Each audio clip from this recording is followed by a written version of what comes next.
नमस्कार, स्वागत छ पावर न्यूजमा। म प्रेम बानिया। दर्शकहरू, आइतबार नेपालको छिमेक सम्बन्धको इतिहासमा एक युगीन दिन हो। यस दिनले नेपालले आफ्नो छिमेक सम्बन्धको यात्रा बीच एक त्यस्तो कोसे ढुङ्गा भेटेको छ, सम्भवतः यस अघि कहिल्यै भेटेको थिएन।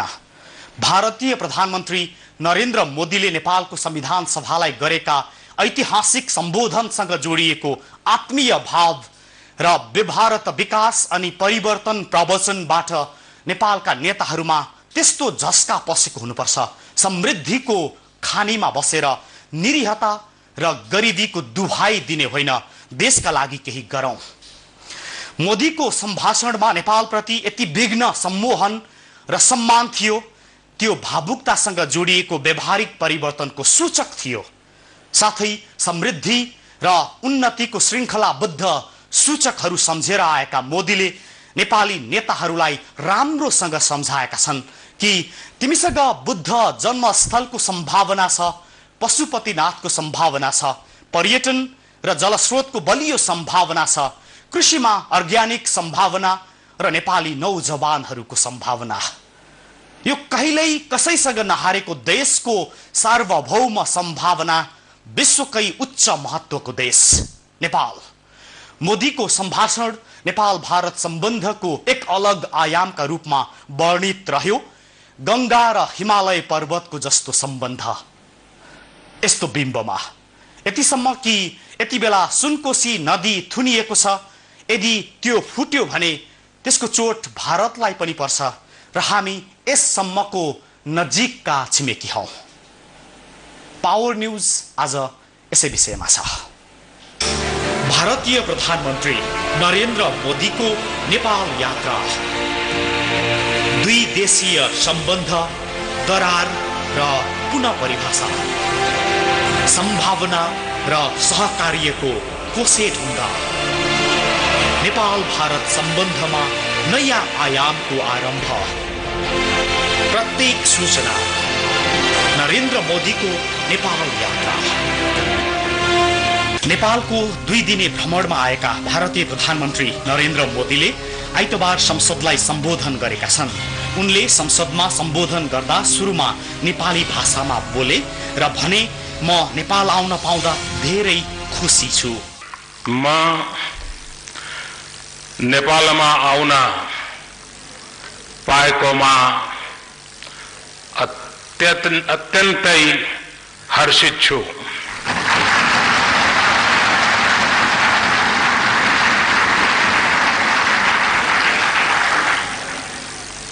धेरै वर्ष अघि एक पथिक या तीर्थालुको रूपमा म यहाँ आएको थिएँ।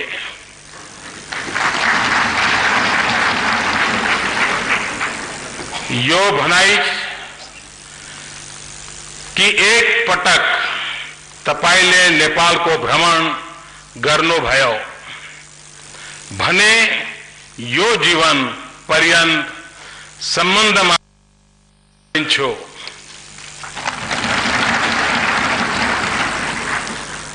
प्रथमतः यस सुन्दर देशको साथीको रूपमा म फेरि फर्केर आएको छु। नेपाल र भारत बीचको सम्बन्ध गंगा र हिमालयको जस्तो रहेको बताउँदै उनले पटक पटक गौतम बुद्ध र पशुपतिनाथको देशमा आउँदा आफूलाई गर्व लागेको धारणा राखे। भारत और नेपाल के संबंध उतने ही पुराने हैं जितना हिमालय और गंगा पुराने हैं।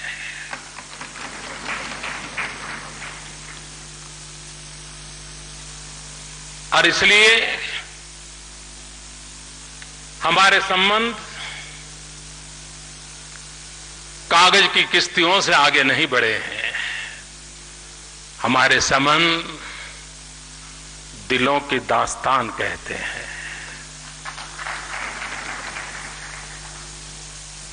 जन जन के मन के प्रतिघोष के रूप में है। हम एक ही सांस्कृतिक विरासत के धनी हैं। काशी विश्वनाथ की छत्र छाया में मैंने प्रारंभ किया, काशी से किया, और आज पशुपतिनाथ के चरणों में आकर के खड़ा हुआ हूं। उनले नेपालमा यात्रुका रूपमा पहिले आएको स्मरण गर्दै नेपाल र भारत दुई देश काँधमा काँध मिलाएर विकासको गतिमा अगाडि बढ्नुपर्ने तर्क गरे। यानी इतना अटूट नाता है हमारा, और इतना ही नहीं,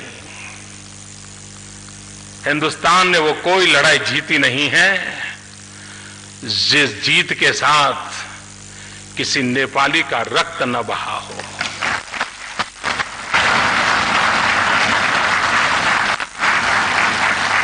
किसी नेपाली ने शहादत न मोली हो। भारत के स्वाभिमान के लिए, भारत की रक्षा के लिए नेपाल का बहादुर मरने मटने के लिए कभी पीछे नहीं रहा। भारत के लिए जीने मरने वाले बहादुर नेपालियों को मैं आज नमन करना चाहता हूं। नेपाल प्राकृतिक र सांस्कृतिक रूपले निकै सम्पन्नशाली रहेको बताउँदै मोदीले नेपालको विकासका लागि 10,000 करोड नेपाली रुपियाँ सहुलियत ऋण सहयोग दिने प्रतिबद्धता व्यक्त गरे। HIT अर्थात् हाइवे इन्फर्मेसन र ट्रान्समिसनका लागि यो रकम खर्च होस् भन्ने चाहेको उनले बताए। तो मैं आज ये भी आपको घोषणा करके जाना चाहता हूं, भारत नेपाल को 10,000 करोड़ नेपाली रुपए कंसेशनल लाइन ऑफ क्रेडिट की सहायता देने का हमने निर्णय किया है। हम यह सुनिश्चित करेंगे कि इस क्रेडिट का उपयोग नेपाल की प्राथमिकता पर होगा। आप इसे हाइड्रो पावर, इंफ्रास्ट्रक्चर, इन सारे क्षेत्रों में लगाएं तो ये करीब $1 बिलियन जैसे अमाउंट में आज, और पहले इसका जो दिया हुआ है ये इससे अलग है, उसके साथ इसको जोड़ना जरूर, वो अलग है, वो दे दिया, ये नया है। लेकिन मैं जब हिट करने की बात करता हूं तब मेरे मन में 3 प्रमुख बातें हैं। HIT, एक हाईवेज, दूसरा आईवेज और तीसरा ट्रांसवेज। नेपाल को भारत की जितनी जल्दी ये गिफ्ट दें, हाईवेज दें, आईवेज, इंफॉर्मेशन बेज, पूरे विश्व के अंदर नेपाल पीछे रहना नहीं चाहिए। नेपाल भी डिजिटल बनना चाहिए, नेपाल विश्व के साथ जुड़ना चाहिए, आईवेज चाहिए, और ट्रांसवेज, ट्रांसमिशन लाइंस।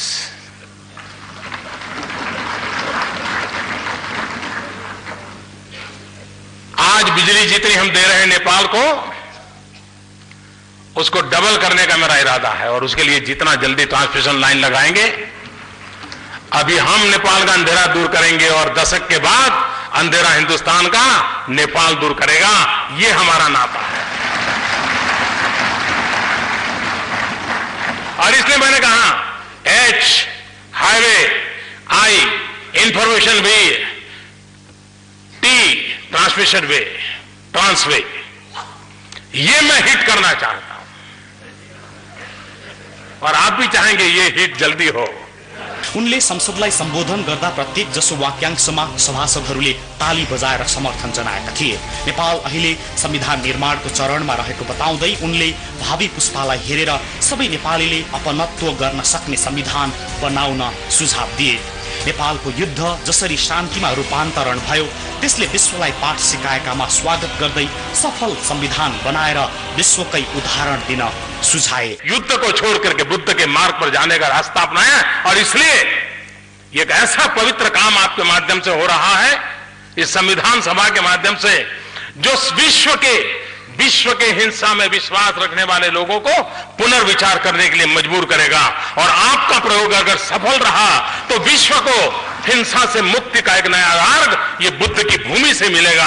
ये मुझे आपके संविधान में ताकत नजर आ रही है, और इसलिए मैं उस रूप में इस संविधान सभा को देख रहा हूं। नेपाल र भारत बीच धेरै कुरामा समानता र घनिष्ठ मित्रता रहेको बताउँदै उनले सार्क क्षेत्रलाई नै विकास गर्नका लागि यस क्षेत्रका देशहरू एकताबद्ध भएर अगाडि बढ्नुपर्ने प्रतिबद्धता व्यक्त गरेका छन्। यहाँ कितने नौजवानों की तादाद है। अगर उन नौजवानों के हाथ में अवसर दिया जाए, नेपाल की कल क्या, नेपाल की आज बदलने का सामर्थ्य इस नौजवानों में है। वो अवसर कैसे मिलेगा? हम प्राकृतिक संसाधनों का समुचित उपयोग करके विकास की एक दिशा तय नहीं करेंगे तो कैसे होगा? भारत इसके लिए आपके साथ कंधे से कंधा मिलाकर के चलना चाहता है। निर्णय आप कीजिए, आप अपने नेतृत्व का परिचय दीजिए और अकेले हिंदुस्तान को बिजली बेचकर भी नेपाल समृद्ध देशों में अपनी जगह बना सकता है। इतनी ताकत आपके पास है। नेपालले कृषिमा आधुनिकीकरण र वैज्ञानिकीकरण गर्न सके धेरै फाइदा लिन सक्ने र नेपाललाई अर्ग्यानिक उत्पादनको केन्द्र बनाउन सकिने भन्दै उनले नेपालको जलविद्युतमा धेरै सम्भावना रहेको र भारतले नेपालबाट बिजुली खरिद गर्न चाहेको धारणा राखे। जहां से जन्मे हुए बुद्ध ने मन के अंधेरे को दूर किया था, विचारों का प्रकाश दिया और मानव जात को एक नई चेतना मिली थी। ये नेपाल पानी की शक्ति का ऐसा धनी है कि बिजली के माध्यम से आज भी हिंदुस्तान का अंधेरा दूर कर सकता है।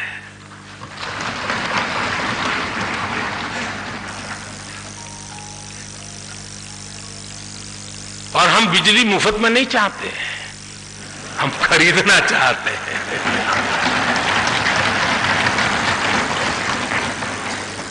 हम आपका पानी भी ले जाना नहीं चाहते, आपका पानी।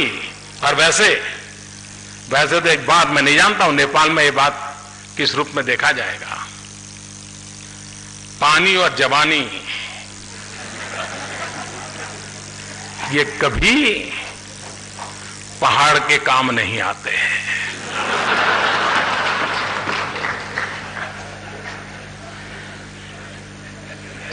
पानी पहाड़ में रहता नहीं, चला जाता है। और जवानी भी, पहाड़ में जवानी थोड़ा सा उम्र बढ़ गई तो मौका ढूंढ, चलो कहीं चले जाए, रोजी रोटी। बेचारे को कहां रोजी रोटी नहीं है। वो जवानी भी पहाड़ के काम नहीं आते, वो पानी भी पहाड़ के काम नहीं आता है। लेकिन किसी युग में कहा गया होगा हमें इस बात को बदलना है। वो पानी पहाड़ के काम कैसे आए, वो जवानी पहाड़ को कैसे नए रौनक दें, वो नई दिशा बदलना हम चाहते हैं। नेपालले पर्यटन क्षेत्रमा धेरै काम गर्न सक्ने भएकाले पर्यटन र कृषिबाट नेपाल समृद्ध हुन सक्ने उनले बताए। लेकिन हम सॉइल हेल्थ कार्ड किसानों को, उसकी जमीन की तबीयत कैसी है, कोई बीमारी तो नहीं है, विशेषताएं क्या है, किस प्रकार के फसल के लिए उपयोगी है, कौन सी दवाइयां वहां नहीं डालनी चाहिए, कौन सी दवाइयां ही डाली जा सकती है, कितना फर्टिलाइजर लेना, ये सारी वैज्ञानिक तरीके से आगे बढ़ाया जा सकता है। अगर नेपाल की रुचि होगी तो हम सॉइल हेल्थ कार्ड के इस काम को जो हम हिंदुस्तान में आगे बढ़ा रहे हैं, यहां के किसानों को भी अगर उसका लाभ मिलेगा तो कृषि आधुनिक हो, कृषि वैज्ञानिक हो, उसमें हम बहुत बड़ी मात्रा में उपयोगी हो सकते हैं। और मैं चाहता हूं कि आने वाले दिनों में इसके लिए आप जरूर ही कुछ न कुछ सोचेंगे। और मैं मानता हूं नेपाललाई अर्ग्यानिक राष्ट्र बनाउन सकिए त्यसबाट नेपालले धेरै फाइदा लिन सक्ने उल्लेख गर्दै मोदीले जडीबुटीको सम्भावनाबाट नेपालले समृद्धि हासिल गर्न सक्ने तर्फ संकेत गरे। भारत जो मदद हो सके करना है, क्योंकि आने वाले दिन में विकास को कैसे किस दिशा में ले जाना आपके पास पड़ा है। मैं नया नहीं कहता हूं। टूरिज्म, 125 करोड़ देशवासी आपके पड़ोस में ऐसे हैं जो कभी न कभी पशुपतिनाथ आकर के अपना सर झुकाना चाहते हैं, भगवान बुद्ध के पास आकर के शांति का संदेश लेना चाहते हैं। क्यों न नेपाल का टूरिज्म उस रूप में विकसित हो ताकि भारत से बहुत बड़ी मात्रा में टूरिस्ट नेपाल को मिले। और टूरिज्म एक ऐसा क्षेत्र है, कम से कम पूंजी से ज्यादा रोजगार देने वाला कोई क्षेत्र है तो टूरिज्म है। नेपाल भारत बीच परम्परादेखि नै आत्मीय सम्बन्ध रहेको र अबका दिनमा पनि भारतले नेपालसँग काँधमा काँध मिलाएर मित्रवत व्यवहार गर्न चाहेको मोदीले बताएका छन्। उनको यी भनाइसँगै नेपाल र भारत बीचको सम्बन्ध हार्दिक र परिवर्तित हुने स्पष्ट संकेत मिलेको छ। दर्शकहरू, भारतीय प्रधानमन्त्री नरेन्द्र मोदीले द्विदेशीय सम्बन्धको नयाँ इतिहास आरम्भ गरेका छन्। यस्तो प्रतिक्रिया नेपालका नेताहरूले दिएका छन् र यसबारेको बाँकी सन्दर्भ सहित आउँछौं, तर त्यसअघि एकैछिन विश्राम लिन्छौं। दर्शकहरू, न्यूज 24 टेलिभिजनमा पावर न्यूज बीच हुनुहुन्छ। छिमेकी भारतका प्रधानमन्त्री नरेन्द्र मोदीले नेपालको संविधान सभालाई गरेको सम्बोधनको अन्तर्वस्तुबारे केन्द्रित थियौं हामी र अबको क्रममा नेपाल भ्रमण बीच मोदीका गतिविधि। अहिले राजधानी उपत्यका भारतीय प्रधानमन्त्री नरेन्द्र मोदीमय भएको छ।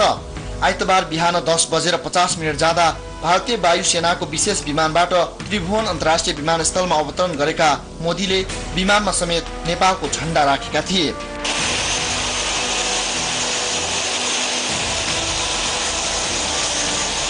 एकातिर नेपाल र अर्कोतर्फ भारतको झण्डा राखेर नेपाल आएका मोदीलाई स्वागत गर्न प्रधानमन्त्री सुशील कोइराला विमानस्थल पुगेका थिए।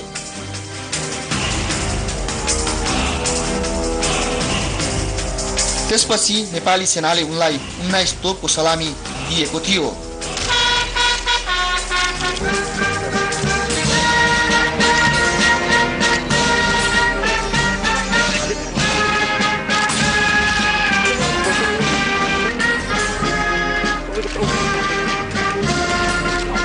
उनी विमानस्थलबाट होटल हयात पुगेका थिए र त्यहाँ केही बेर आराम गरेका थिए। आरामसँगै उनले भ्रमण टोलीमा सँगै ल्याएका नेपाली धर्मपुत्र जित बहादुर सारू मगरलाई परिवारसँग भेट गराएका थिए। जित बहादुरलाई भेट्न उनको परिवार होटल हयात पुगेको थियो।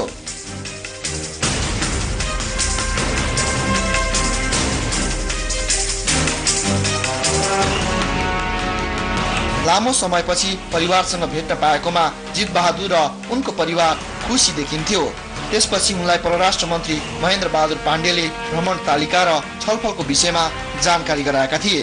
हाम्रो बोर्डरको इस्युका कुरा गरेका छौँ, वाटर रिसोर्सका कुरा गरेका छौँ, इनर्जीका कुरा गरेका छौँ, व्यापारका कुरा गरेका छौँ, इन्फ्रास्ट्रक्चरका कुरा गरेका छौँ अनि हाम्रा धार्मिक स्थलहरूको प्रिजर्भेसनका बारेमा कुरा गरेका छौँ। 1 बजे होटल हयातमै लन्च गरेपछि भारतीय प्रधानमन्त्री मोदी सिंहदरबार पुगेका थिए, जहाँ उनी र प्रधानमन्त्री कोइराला बीच भेटवार्ता भएको थियो। दुई देश बीच वार्ता भएपछि 3 सम्झौतामा हस्ताक्षर भएको छ। नेपाल र भारत बीच कुष्ठरोग नियन्त्रण कार्यक्रमको निरन्तरता, ऊर्जा र सञ्चार सम्बन्धी 3 विषयमा समझदारी पत्रमा हस्ताक्षर भएको हो। प्रधानमन्त्री कोइराला र भारतीय प्रधानमन्त्री मोदीको उपस्थितिमा ती समझदारी पत्रमा हस्ताक्षर भएका हुन्। कुष्ठरोग नियन्त्रण कार्यक्रमको निरन्तरता सम्बन्धी समझदारी पत्रमा वाणिज्य तथा आपूर्ति मन्त्रालयका सचिव नारायण गोपाल मलेगो र नेपालका लागि भारतीय राजदूत रञ्जित रे, ऊर्जा प्रवर्धन सम्बन्धी समझदारी पत्रमा ऊर्जा मन्त्रालयका सचिव राजेन्द्र किशोर छेत्री र राजदूत रे तथा नेपाल टेलिभिजनका महाप्रबन्धक लक्ष्मण हुमागाई र दूरदर्शनका महानिर्देशक विजया लक्ष्मी चोपडाले हस्ताक्षर गरेका छन्। दुई देशका प्रधानमन्त्री बीच भएको वार्तामा $1 अर्ब सहुलियतमा ऋण दिन भारत तयार रहेको जानकारी दिँदै अर्थमन्त्री डाक्टर रामचन्द्र महतले भने, पोलिटिकल इकोनोमिकल डेभलपमेन्ट इस्युज सबै इस्युजहरूमा बडा हार्दिकताका साथ वार्ता अत्यन्त चाहिँ हार्दिकतापूर्ण वातावरणमा चाहिँ राम्रो हो। भारत सरकारले चाहिँ $1 बिलियन को लाइन अफ क्रेडिट दिने अफर चाहिँ नेपालको इन्फ्रास्ट्रक्चर प्रोजेक्टहरूको विकासको लागि दिने वचन चाहिँ अफर भारतीय प्रधानमन्त्री सम्माननीय प्रधानमन्त्री नरेन्द्र मोदीले त्यो पनि घोषणा